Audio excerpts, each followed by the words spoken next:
কারণে তোমার জাহান্নামের শাস্তি ভোগ করতে হয়, যেই দলের কারণে তোমাকে জাহান্নামের আযাবের সম্মুখীন হতে হয়। মুহতারাম হাজিরিন, আল্লাহ তাআলা বলেন, ইয়া আইয়ুহাল্লাযীনা আমানু ইন্নামাল খামরু ওয়াল মাইসিরু ওয়াল والأنصاب من عمل الشيطان والأنصاب والأزلام من عمل الشيطان فاجتنبوه لعلكم تفلحون। আল্লাহ বলেন, হে ইমানদারগণ, হে আমার বন্ধুগণ, ইমানদারদেরকে আল্লাহ তাআলা বন্ধুরূপে সাব্যস্ত করেছেন। আমার বন্ধুগণ, তোমরা মদ খাও না, জুয়া খেলো না, এবং ভাগ্য নির্ধারণকারী এদের কাছে যাও না। এগুলো হচ্ছে শয়তানের, অপবিত্র শয়তানের কাজ। এগুলো হচ্ছে শয়তানের কাজ। কোনো মুসলমানের কাজ হতে পারে না। কোনো মুসলমান মদ খাইতে পারে না। কোনো মুসলমান জুয়া খেলতে পারে না। আল্লাহ তাআলা বলেন, ফাজতানিবু, হে মুসলমান, হে ইমানদারগণ, তোমরা এই কাজগুলো থেকে বিরত থাকো, বেঁচে থাকো। আল্লাহ বলেন, কেন বেঁচে থাকবা? তোমরা এই কাজগুলো থেকে কেন বেঁচে থাকবা, কেন দূরে থাকবা?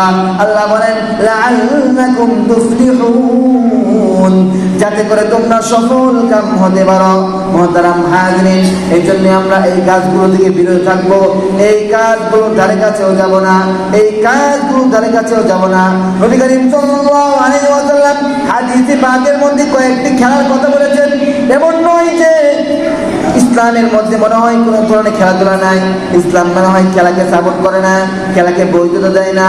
না না মুসলমান, ইসলামের মধ্যেও খেলাধুলা আছে, ইসলামের মধ্যেও বিনোদন আছে, ইসলামের মধ্যেও কৌতুক আছে।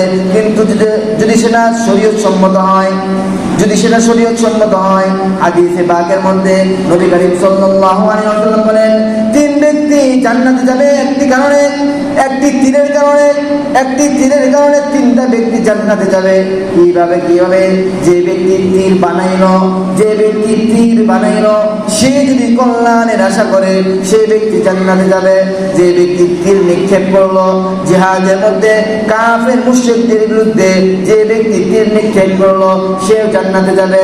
হাদিসে পাকের মধ্যে বলা হয়, যে ব্যক্তি তীর নিক্ষেপের জন্য সহযোগিতা করছে, সাহায্যকারী হয়েছে, ওই ব্যক্তিও জান্নাতে যাবে। বলেন না সুবহানাল্লাহ।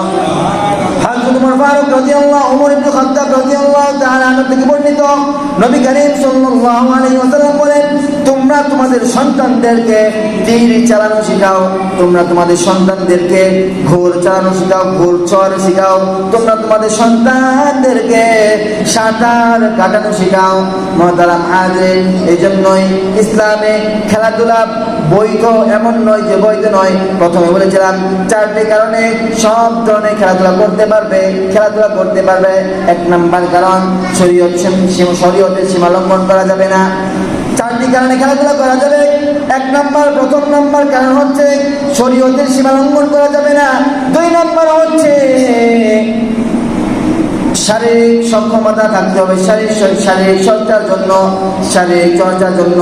তিন নাম্বার হচ্ছে অর্থ অপচয় করা যাবে না, অর্থ অপচয় করা যাবে না। চার নাম্বার হচ্ছে জুয়া লাগানো যাবে না, খেলার মধ্যে জুয়া লাগানো যাবে না।